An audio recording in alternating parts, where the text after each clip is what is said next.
me tell you why property does not create financial freedom. Unless, of course, you measure this one thing.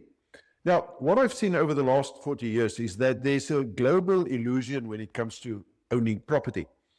But what I want you to understand is that owning assets and reaching financial freedom, they are not the same thing. So let me tell you why I'm saying this. Normally what happens, people buy a property, step one, and then they keep that property for the long term because the belief is that property is a long-term investment.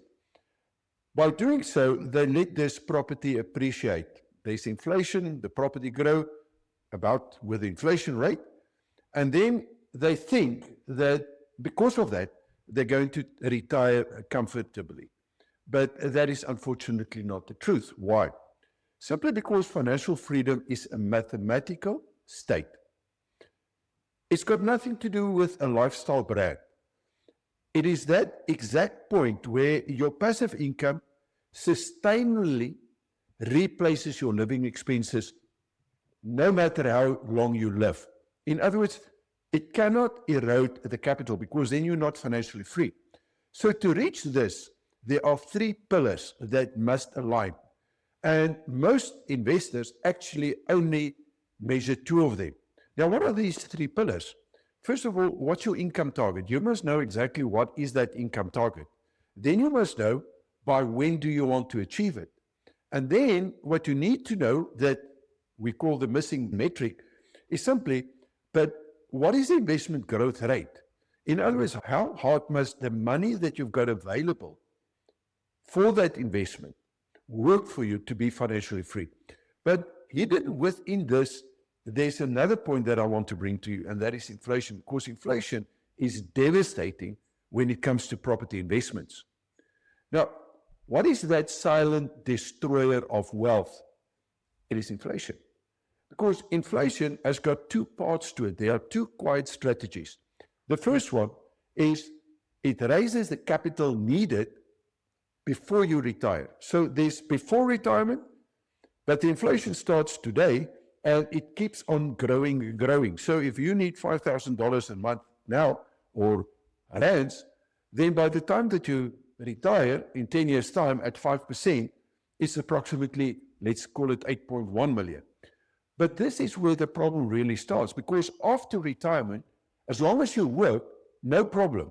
But after retirement, the inflation is going to carry on. It's not to say because you retire that the inflation stops. No.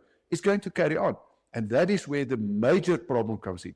So once you understand how to do this calculation, you have to take into consideration the silent destroyer of wealth in the process. Now, let me tell you why this is so devastating. You see, there's a capital erosion trap. The moment that you retire, this that you could bring to the party in terms of I can work another month or two and there's a monthly income at the end of the month, that's gone. So now you rely on this that you've accumulated and the income that you get from that. What happens if that inflation rate goes up? It's higher than what expected. Or if your money is in the stock market, as an example, and the stock market dips, then there's not enough income. So what do people normally do? Because of inflation, retirees then go and dip into their capital. Now, that means it's not really financial freedom. This is a very slow liquidation process. And the way that it happens is I need more income. So there's enough capital, that's what I think. So I'm going to take a little bit of that capital to supplement this income. But the moment that you do that, you reduce the asset base. The moment that you reduce the asset base, your income capacity shrinks. And by doing that, you start widening this gap. So crucial that we understand that inflation must be taken into consideration in this whole process. So let's then say, what is that missing calculation? And this is where I want to introduce to you, if you don't know it yet, the financial freedom growth rate. Now, the financial freedom growth rate is the exact annual return that your investment must achieve in order for you to reach your inflation-adjusted target within your time frame. The trick here is that you have to do the sum. In other words, mathematics does not negotiate. What income do I want? What's the time frame to build that? How much do I have available? And then what is the inflation rate? That's going to give you a required financial freedom growth rate. But in that financial freedom growth rate, remember, there's actually two inflations. The one is to get there, and the second one is, once I'm there, how do I keep that without dipping into my capital? Therefore, there's only one rule that matters. My investment growth rate, my IGR, this is what my property portfolio or my investment actually delivers in real life after all cost. And my financial freedom growth rate is what is required so that I can never dip into my capital and that I can sustain this inflation-adjusted income that I need. Now, here's the trick. The moment that my investment growth rate is bigger than my FFGR, I'm on track. The moment that my IGR is smaller than my FFGR, mathematically, it's a failure. It cannot work, right? No amount of optimism can change this specific equation. The problem is most people don't know how to do it, and I'm going to give you a tool so that you can do it yourself. Now, I see that the moment that people see, but I'm not going to make it, then they step into another problem, right? Another trap, and that is the volume trap. So what is this volume trap that we are referring to? People come and they say, okay, but one property, if it's paid in full, is going to give me 10,000, but I need 50,000 Rand. So therefore, I need to buy another property. Now, this trap, then there's a lot of traps within this trap. The first trap that you're going to see is that the banks are going to come to you and say, no, sorry, you are over your limits. We can't give you more money. That's a trap. But there's another trap. And this is what I want you to understand and why you don't need to go to the bank in order to fall into the second trap, right? So here's the thing. The moment that people say, but this one property that I've got, even if this investment property is paid in full, I'm still not going to make. What do they try to do? They try to buy more properties. They refinance, they do all funny tricks in order to do it. But what do they actually do? They take on more debt. They take on more leverage. They take on more exposure. So the moment that you confuse quantity with the growth rate, then that is a crucial mistake that you are busy doing. So what is and why is this so crucial? Because the moment that you expand volume without fixing that simple rate, you're going to magnify all your cost. Finance cost is going to up, the vacancy risk is going to go up, the interest rate risk is going to up. And I'm not talking about the interest rate that changes from 10 to 11%. I'm talking about suddenly you're sitting with a lot more debt that you need to repay. And if that interest then goes up on 1%, it goes up over all the properties that you've got a bond over. Right. We confuse quantity with the growth rate, and this is where the problem comes in. So let me try to explain this quickly. So if I multiply the exposure, it does not mean that I'm going to increase the performance on that property. So if one property yields 10%, 4 properties does not yield 40%. So if one property, let's say total, just to make the sums easy, is I'm investing $1,000 or 1,000 Rand or 1,000 euros, whatever the case may be. Just because I've got 4 of these properties, 10, 10, 10, 10, is not 40. Because 4 properties still generate only 10%, but on 4,000 Rand. So my risk goes up 3 times more risk, but I stay in 10%. This means that 300% more downside exposure that I've got, but the growth on that remains exactly the same. Now, compounding rewards the rate, not the unit count. What do I mean with that? Let me tell you. The growth multiplies because of the rate, the growth that I'm getting on my money, not because of how many properties you own. The unit count only determines the starting base. We all start basically with one property. So if you've got one high performance asset, let's say on 1,000 Rand, you can get a 50% IGR, investment growth rate, over a 10-year period. That means that at the end of the 10-year period, you'll have 57,665 Rand. What if you've got 10 properties that average 10%? First of all, the capital that you'll need, if the two are equal, will be 10,000 rands or dollars. What is a growth on 10% on $10,000 over the next 10 years? The result is 25,937. So here we can see how devastating this is.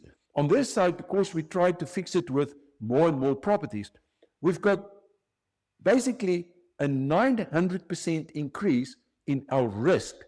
But at the same time, we've got more or less half of what we need in terms of if we had only one property that could give us that growth rate.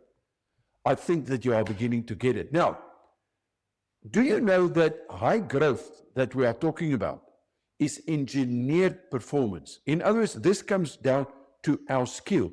It's not going to happen automatically. You can't take your money and give it to someone else thinking that they're going to make it and give it to you. It's not going to work. So this is not passive, and we need to understand it. And it's got nothing to do with luck. It requires structure, optimization, and measurement. And the moment that we start putting that together, we can manipulate and get the growth that we need in order to get to our financial freedom growth rate. And this is why we say it's engineered performance. So what do we need? We need to have the skills.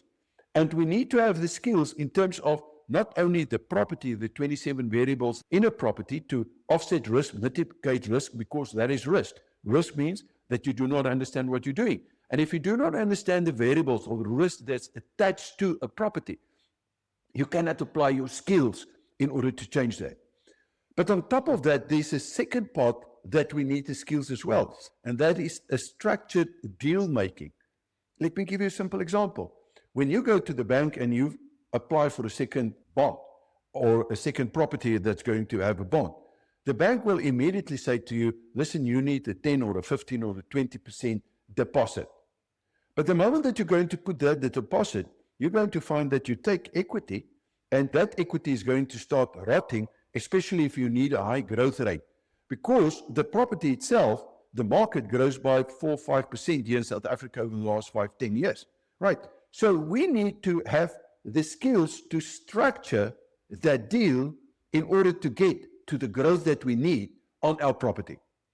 But at the same time, what we need to do is we have to look at this property and we need to optimize for performance. In other words, even if we stay in the property, there's a couple of things that we can do and that we have to do in order to get the maximum growth on this specific property. Right? That is where we call it a twist, by the way. So if you've done some of my workshops, we twist that property, and this is performance optimization.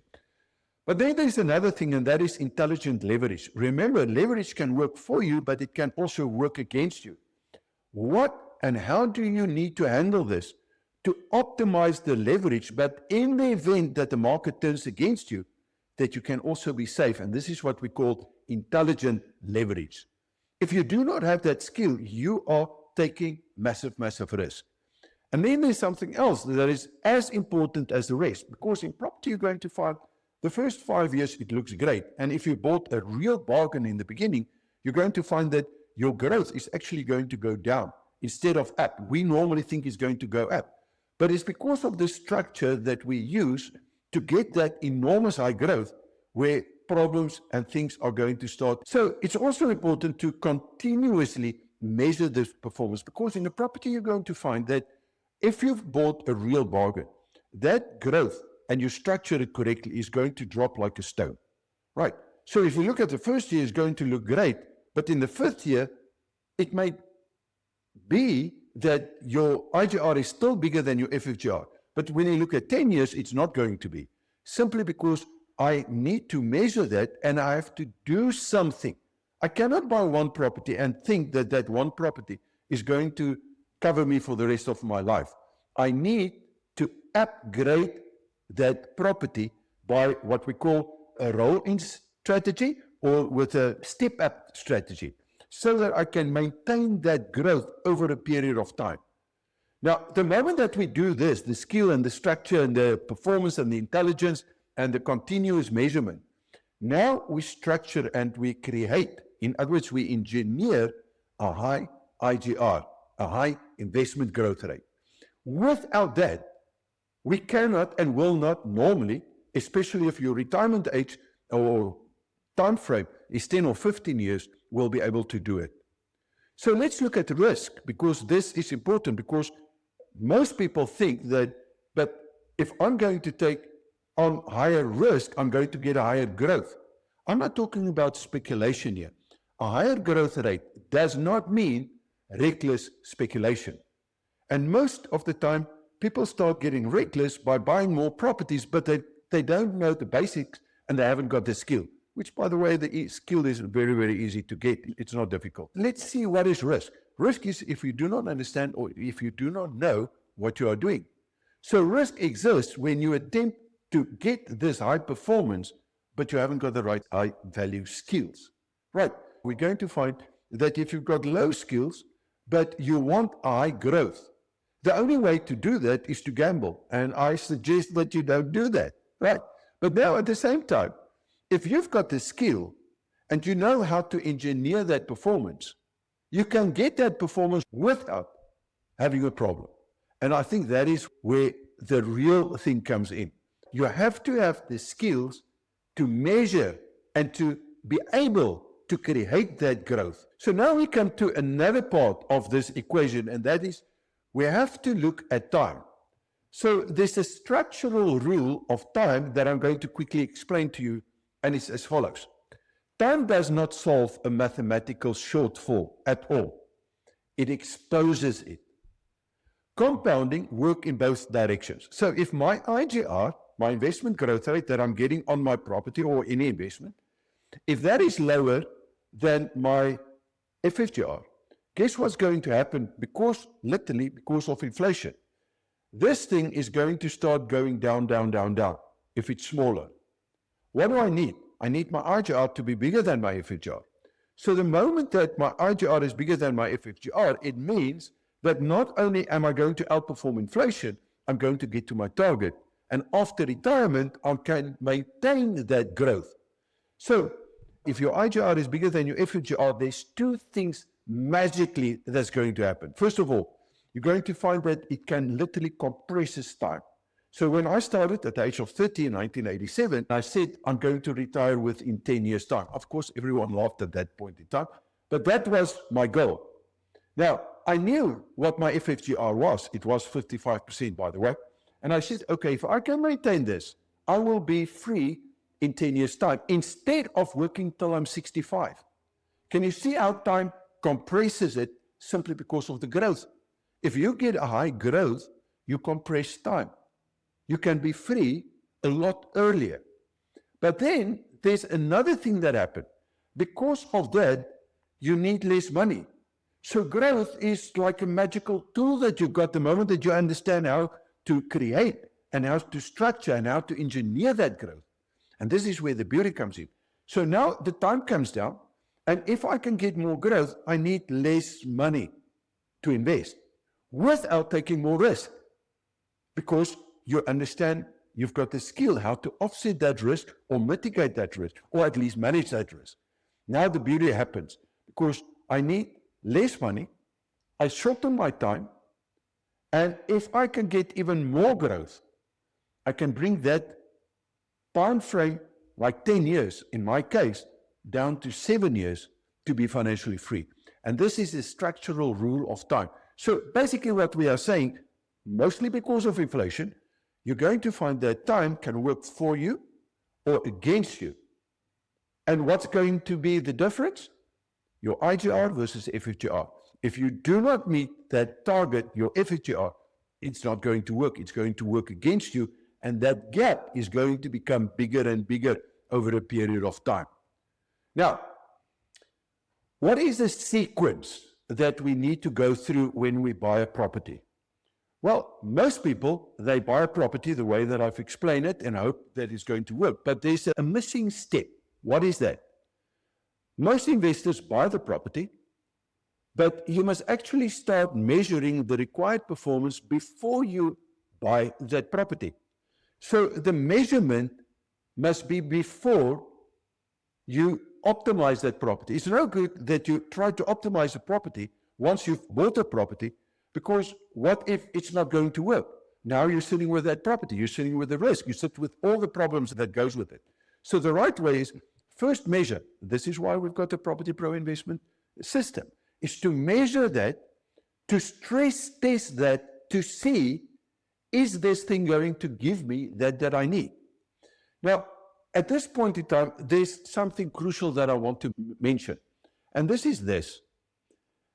The majority of people that attend my master classes or join my property investment system, the majority of them already do have a house. They've already stayed in a house, a residence, right? They've got it. And a lot of them, actually more than people that wants to buy property, has already got an investment. But these people can see, but this investment is not going to help me to get to where I want to be. And therefore they join. Now, what about these people? This is where the beauty comes in. The moment that you take your current house, the house that you stay in, your residence, you first of all start this process with what you have. And 99.9999%, if you get this, you're going to see that you've already got more than enough money to be financially free in 10 to 12 years' time, even if you start at the age of 30. You don't need a cent more, but you need to do something. And this is what we explain, so that you measure that required growth before you start. Once I know this, now I'm going to compare that to my current performance. In other words, the properties that I've got, or the unit trust that I've got, or the pension fund that I've got. Is this going to match that I need? Yes or no? If it's no, then why not? Now I measure the gap. In other words, if I'm going to continue with a property that's going to give me 10%, and I need 50%, as I've showed you earlier, that gap, because of time and inflation, is going to become bigger and bigger and bigger as time goes by. I need to understand that gap, because once I understand the gap, now I have to build a strategy to wipe the gap, and not only to wipe the gap, but also to bring my retirement or my freedom date closer with less risk and less money that I'm going to invest. Do you see this logical sequence? And unfortunately, the majority of people that attend my masterclasses or my workshops did not know this, simply because they were in a state of confoculation. Confoculation, by the way, is when you do not know that you don't know what you're supposed to know. So we're supposed to know this stuff. We're supposed to know before we start what's our financial freedom growth rate. But most people don't know it. Why not? The system does not want you to know it, because then you're not going to do silly things, right? Or have done silly things already by buying properties. That is not going to help you. So if you've got a property, or you are thinking of an investment property, or even if you haven't got a property but you want to start this process, I'd like to offer you the Financial Freedom Planner. Now, what is that Financial Freedom Planner? It's ffp.wealthcreatorsmethod.com. It's very straightforward. It's a diagnostic tool. Now, there are two things that this tool is going to do for you. The first one is there's only 4 questions that we're going to ask. So there's an onboarding process. Very straightforward, very simple. And then it's going to take you to a page. And on that page, I'm going to show you why the conventional way that most people try cannot work. It does not work. I'm talking about 10 or 15 years. If you want to work for 45 years, that strategy can work. No problem with that. But I do not think that you would be listening to me if you want to work for another 45 years. I did not, definitely. This that we are talking about is impossible. Here you need high performance growth. There's no other way around that. Now check here. So it's going to first of all show you that it is impossible to try to follow that, even if you're in some of the best unit trust and investments that normally is being promoted by the industry. The second thing that is going to show you is that even if you've got very small amounts of money that you can invest, that is more than enough on condition that you get the growth. And then this little system is going to calculate, but how much growth must you actually get, your FFGR. The moment that you see that for the first time, it's almost, wow, it's impossible. I'll never be able to do it. That was my reaction when I did it in 1987. But then I said, hang on a little bit, because I've started playing and I developed the Property Pro investment system. And I saw, but it's not that impossible, because I've got control over the growth. I always believed that that is taboo. That can't happen. Until I saw, but by taking responsibility, I can do it and I can learn it. That is what changed my mind. And then I said, okay, but let me give it a go and let me see if I can find properties where the investment portion on that property is going to be higher than my financial freedom growth rate. That's how I started. So there's two parts. The first part, to show you that you, by giving more than 200% of your salary, can't retire on your current income if you start and you've got 10 years time to be able to do. And you, by the way, are going to use the slider. So after you're done with this page, then we say, okay, now start playing. And then you're going to land on another page and there are sliders. And now you can start tweaking this thing until you get 100% that is right for you. You lock that in. Once you lock that in, you know 99.9999% more than any investor out there, because now for the first time you've got a benchmark. Without this benchmark, without this threshold, there is no ways that you can say anything is investment, or it's not an investment, or it's a good investment or bad investment. If it's not, your IGR is bigger than your FFGR, and you can manufacture this IGR, then I tell you, it's not going to work for you. And you're going to waste your time, you're going to waste your energy, you're going to waste your money. I'm giving this to you because I know this realization is going to be a aha moment in your life, like it did for me in 1987, where my whole life changed. This is my gift for you. Go through it, lock that in, and if you want more, then attend my masterclass for, if you're already a homeowner, to come and listen and get a lot deeper into this. So make sure to download that. Make sure to not only download it, but to do it, and then lock in that financial freedom growth rate of yours, because that is the beginning of this process. Right. Thank you for your time. Make sure to download that. Give me feedback. See you in the next one.